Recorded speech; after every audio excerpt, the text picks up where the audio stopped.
Hi everyone, today in front of me I've got fake Samsung and let me share with you how to check IMEI and serial number on this device. So actually we've got two different ways to check those numbers. The first one is using a secret code and the second is using the settings. So obviously I will show you both.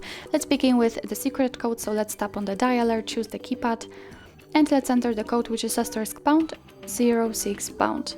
And as you can see, by this code we are provided with both IMEI numbers of this device. So let me tap on OK and let me show you another way to check those numbers. What's more, using this way you will be able to also check the serial number, because probably you've noticed that it did not appear on this pop-up view. So let's tap on the settings, let's tap on about phone, and here we have to enter the status. As you can see here, we've got the serial number, which again was not available in the first way, and here we've got the IMEI information. So actually this is it. This is how to check IMEI and serial number in this fake Samsung. Thank you so much for watching. I hope that this video was helpful, and if it was, please hit the subscribe button and leave the thumbs up.